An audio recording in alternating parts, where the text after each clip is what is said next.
요즘은 명절이 돼도 명절 분위기를 느끼기가 어려운데 우리 오늘 연합 찬양대 찬양을 들으니까 우리가 명절을 맞았구나라는 생각이 듭니다. 물론 예배 전에 우리 찬양을 인도해 준 우리 어린이들과 어른들이 다 함께 인도해 준 찬양을 통해서도 우리 전 세대가 이렇게 하나로 어울리는 그런 기쁨을 확인할 수가 있었습니다.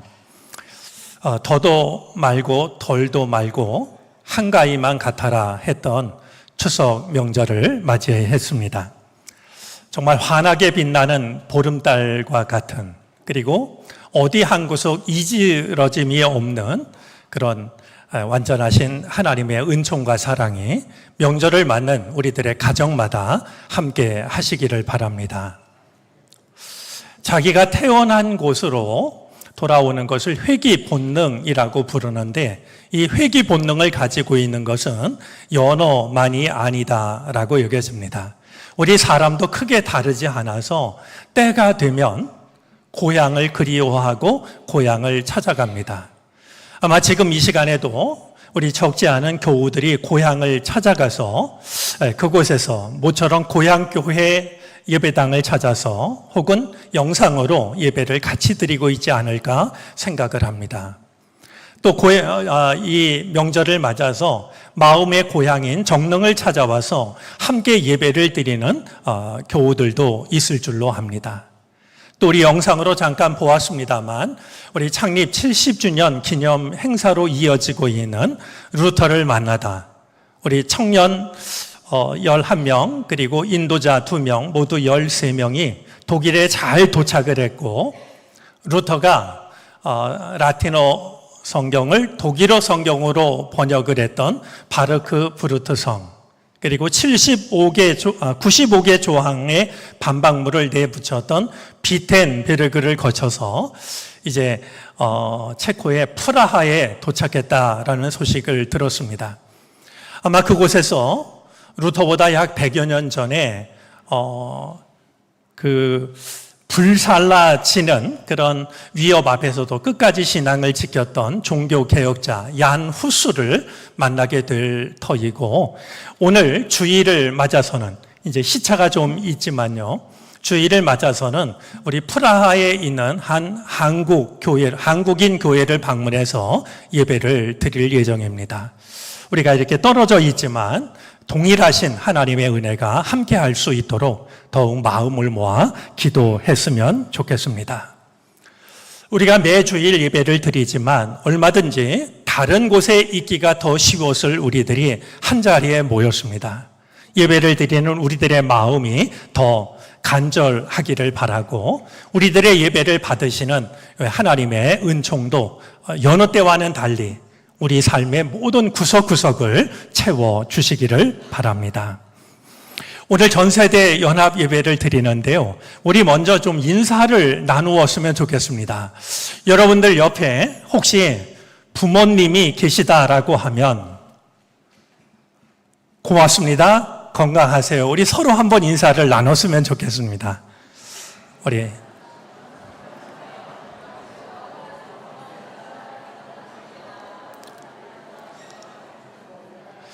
다시 한번 인사를 나눴으면 좋겠습니다. 여러분들 옆에 사랑하는 자녀가 있다면 사랑한다고, 내가 잘 되기를 바란다라고 우리 축복의 인사를 한번 건네겠습니다.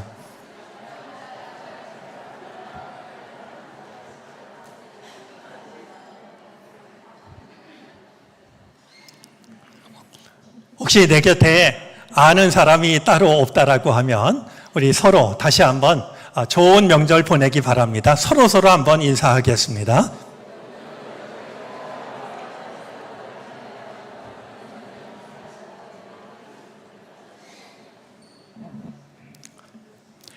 제가 결혼을 하기 전에는 조카들과 함께 사는 시간이 있었습니다. 큰형이 결혼을 하고 부모님을 모시고 한 집에서 살게 되었는데, 부모님과 함께 지내던 저도 당연히 이제 막 태어나는 조카들의 어린 시간을 함께 보낼 수 있었습니다. 둘째 조카 아이가 여자아이인데요, 참 예쁘게 생겼더랬습니다. 그 이제 여러 가지 이야기도 많이 나누고 책도 많이 읽어줬는데 어느 날 이 둘째 조카 아이가 저한테 이런 말을 했습니다. 삼촌, 저는 이 다음에 꼭 2층 집에 살 거예요. 창문 앞에는 피아노가 있어야 돼요. 그리고 그 피아노는 영창 피아노예요. 그리고 창문 밖으로는 널따란 잔디밭이 펼쳐져 있어야 돼요. 아이가 갖는 꿈이었습니다. 저는 그 꿈이 이루어지기를 진심으로 바라했는데요. 지금 세 조카 아이는 호주에서 살고 있고 제가 한 번도 조카 집을 찾아간 적이 없습니다.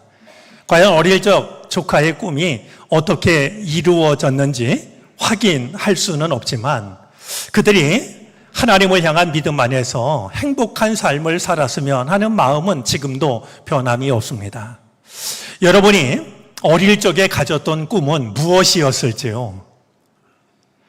행복한 가정을 꿈꾸지 않은 사람은 아무도 없었을 텐데 지금 여러분들은 얼마만큼의 행복을 누리고 계실지 모르겠습니다. 오늘 우리가 읽은 성경 말씀은 야베스의 기도로 널리 알려진 유명한 말씀입니다. 제가 오늘 이 말씀을 준비하면서 생각해 보니까 제 목회 40여 년 중에 주일 안예배를 드리면서 야베스의 기도를 가지고 말씀을 나누는 것은 이번이 처음이라고 여겨집니다. 이 야베스의 기도는 한국에서 선풍적인 인기를 끌었습니다. 야베스의 기도라는 책이 발간이 됐고 이제 그 책을 통해서 한국 교인들이 그 책도 열심히 읽었고 야베스의 기도도 열심히 드렸죠. 이 기도를 유난히 좋아했던 데에는 두 가지 이유가 있다라고 여겨집니다. 무엇보다도 기도의 내용이 참 좋습니다. 모든 사람들이 바라는 복이 야베스의 기도 안에 담겨져 있습니다. 우리 다시 한번 야베스의 기도를 읽어보도록 하겠습니다. 함께 읽어볼까요? 나에게 복에 복을 더해 주시고 내 영토를 넓혀 주시고 주님의 손으로 나를 도우시어 불행을 막아주시고 고통을 받지 않게 하여 주십시오. 아멘이라는 말이 절로 나올 만큼 한 구절 한 구절 참 은혜로운 기도입니다. 그래서 그랬을까요? 많은 교인들이 누군가에게 선물을 할 때는 이 기도문이 담긴 액자를 선물했습니다. 그리고 지금도 그 카톡 대문 사진에 보면은요, 이 기도문으로서 마치 문패를 달듯이 이 기도문을 자기 카톡 대문 사진 대신으로 사용하는 분들도 적지가 않습니다. 이 기도를 좋아했던 또 하나의 이유가 있었다라고 여겨지는데요. 이 기도문의 내용도 좋았을 뿐만이 아니라 이 기도 끝에 이어지는 한마디 때문이기도 했습니다. 오늘 성경 이 기도문 다음에는 다음과 같은 내용이 있습니다. 하나님께서 그가 구한 것을 이루어 주셨다. 기도문도 너무나 좋은 데다가 이 기도를 드렸더니 하나님께서 그가 구한 것을 이루어 주셨다라고 이렇게 말씀을 하고 있으니 이렇게 기도를 하면 하나님께서 그 기도를 들어주시는 거구나. 많은 사람들이 정말 아끼고 좋아할 만한 기도였습니다. 물론 이런 생각은 참 좋은 생각입니다. 하나님은 우리가 기도할 때 우리가 생각했던 것보다도 더 좋은 것을 주십니다. 우리가 기도했던 것보다도 더 많은 것을 주십니다. 예수님도 산상수훈을 통해서 다음과 같이 말씀을 하신 적이 있습니다. 우리 마태복음 7장 11절 말씀인데요. 너희가 악해도 너희 자녀에게 좋은 것을 줄 알거든 하물며 하늘에 계신 너희 아버지께서 구하는 사람에게 좋은 것을 주지 아니하시겠느냐. 하물며 부모도 자식에게 좋은 것을 줄 아는데 하늘에 계신 너희 아버지께서 구하는 사람에게 좋은 것을 주시지 않겠느냐. 그러니 기도하라고 대신 너의 필요를 위해서만 기도하지 말고 먼저 하나님의 나라와 의를 구하라고. 그러면 나머지 것들도 하나님께서 너희에게 주실 것이라고 말씀을 하셨습니다. 야베스의 기도에서 우리가 기억해야 할 것은 기도문이 좋다라고 하는 것, 그리고 그 기도를 드리면 하나님이 응답해 주신다는 것, 그것이 전부는 아닙니다. 이제 그 못지않게 중요한 것이 한 가지가 있는데요. 오늘은 그 한 가지를 생각해 보려고 합니다. 우리는 이 야베스의 기도를 대하면서 무엇보다도 야베스라는 이름이 어떻게 생겨났는지를 살펴볼 필요가 있습니다. 야베스라는 이름은 그의 출생과 관련이 있습니다. 구절이 그것을 말하는데요. 구절을 보면 그의 어머니가 이 야베스를 낳을 때 너무나 고통스럽게 낳았기 때문입니다. 산통을 겪지 않는 출산이 어디 있겠습니까만 야베스를 낳을 때는 뭔가 심각한 일이 있었던 것 같습니다. 이 아기를 얼마나 힘들게 낳았는지, 아기를 낳은 이 엄마가 말이죠, 낳은 아들의 이름을 야베스라고 정했습니다. 그런데요, 이 야베스라는 말의 이름의 뜻이 뭐냐 하면 고통, 슬픔이라는 뜻입니다. 대개 자식을 낳으면 가장 예쁜 이름, 가장 소중한 의미가 담긴 이름을 붙여주게 마련인데요. 야베스의 엄마는 그러질 못했습니다. 짐작하기로는 아마 죽을 뻔하지 않았을까 싶은데요. 얼마나 고통스러웠던지 아들을 낳아놓고 이름을 고통이라고, 슬픔이라고 이렇게 지었던 것이죠. 그는 태어날 때부터 축복을 받지 못했습니다. 이 야베스에 관한 다른 내용이 없어서 알 수는 없지만 자신을 낳은 어머니조차도 야베스라고 부릅니다. 내가 너 때문에 죽을 뻔했어. 어린 야베스로서는 얼마나 가혹한 일이었을까요?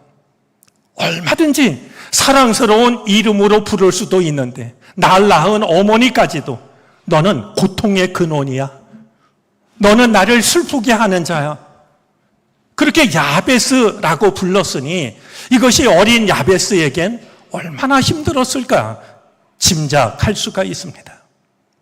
천덕꾸러기처럼 자라고 툭하면 혼나고, 그래서 어딘가 구석에서 혼자 울고 있는 한 아이의 모습이 야베스란 이름을 대하면 자연스럽게 떠오르게 됩니다. 자, 이런 사실을 생각하면 오늘 야베스가 드리고 있는 기도의 한 구절 한 구절이 새롭게 다가옵니다. 그냥 이런 사실을 우리가 생각하지 않으면 너무나도 은혜롭고 너무나도 좋은 기도라는 단순한 생각을 갖지만, 야베스가 태어날 때부터 있었던 일을 떠올리면 그가 드리고 있는 이 한 구절 한 구절이 새롭게 다가오는 것이죠. 그는 먼저 복에 복을 더해 달라라고 기도를 드립니다. 여러분, 사실 이 기도를 생각하면 욕심이 지나친 것 아닌가? 그냥 복을 구하면 되는데 복에 복을 달라라고 구하고 있으니 말이죠. 하지만 야베스의 생애를 생각하면 다르게 다가옵니다. 하나님께 복에 복을 달라고 매달렸던 것은요, 욕심이나 야망이 아니었습니다. 자신의 운명을 바꿀 수 있는 분이 하나님밖에 없다라고 말이죠. 하나님께 매달리는 그의 간절함이 느껴집니다. 영토를 넓혀주시고 라는 기도도 마찬가지입니다. 우리가 그냥 드리면 땅 부자가 되게 해달라고, 부동산 부자가 되게 해달라는 그런 기도처럼 느껴집니다. 하지만 야베스의 출생을 생각하면 하나님, 제 삶의 근거는 하나님이십니다. 저는 불행하게 태어났지만 제 삶이 하나님이 허락하시는 터전 안에서 살게 해 주십시오. 간절한 기도였습니다. 태어날 때부터 내게 떠맡겨진 운명에 갇히지 않게 해달라고 하는 그런 기도였었죠. 세 번째 기도도 동일합니다. 주님의 손으로 나를 도우시어 불행을 막아주시고 고통을 받지 않게 하여 주십시오 라는 기도입니다. 야베스는 자신의 불행을 막아줄 수 있는 유일하신 분이 하나님이라고 생각을 했습니다. 엄마마저도 나를 야베스라고 부르는, 엄마가 그렇게 불렀으니 동네 사람은 어떠했고 친구들은 어떠했을까요? 태어날 때부터 불행하게 태어났지만 나의 모든 불행을 막아주실 분은 하나님 밖에는 없습니다. 그 마음으로 기도를 드렸던 겁니다.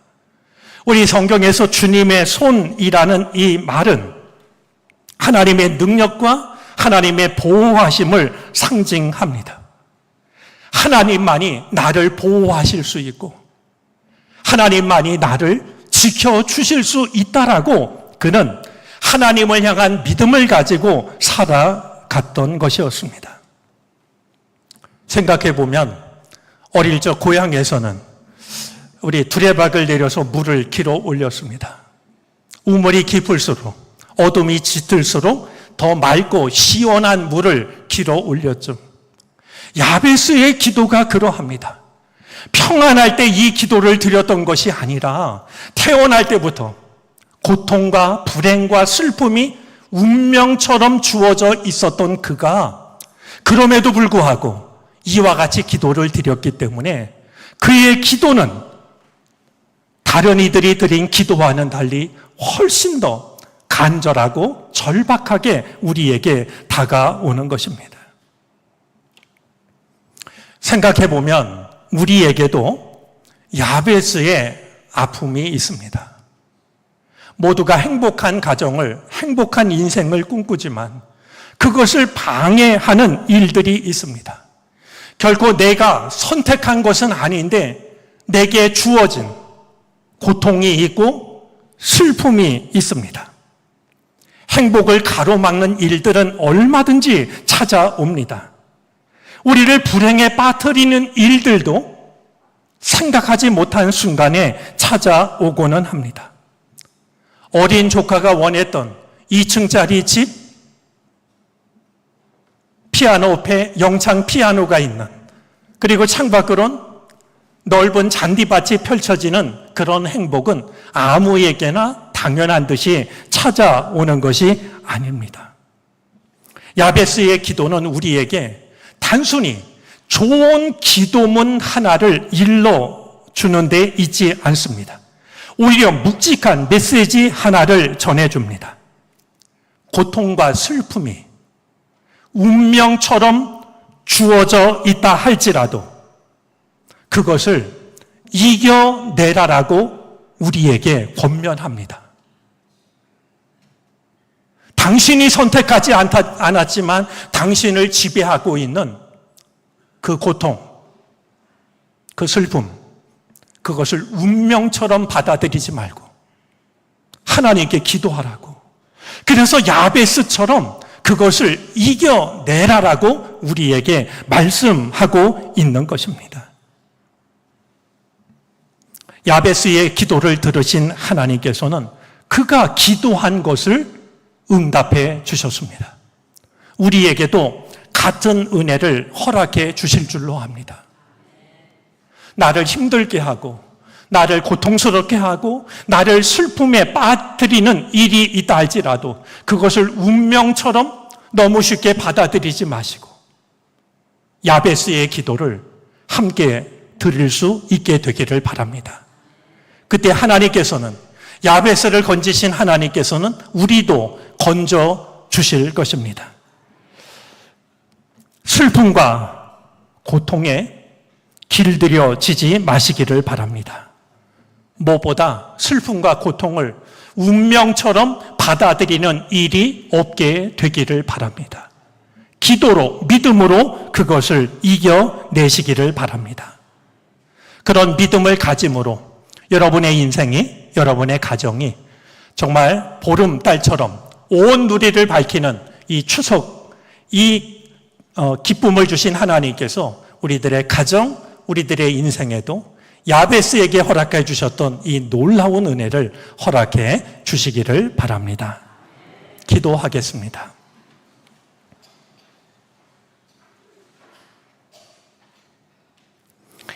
우리에게는 내가 선택하지 않았지만 나를 괴롭히는 고통이 있고 슬픔이 있습니다. 하지만 그것을 운명처럼 받아들이고 싶지는 않습니다. 야베스처럼 우리도 기도하게 하여 주셔서 나에게 주어진 모든 고통과 슬픔을 믿음으로 이겨내게 하옵소서. 예수 그리스도의 이름으로 기도를 드립니다.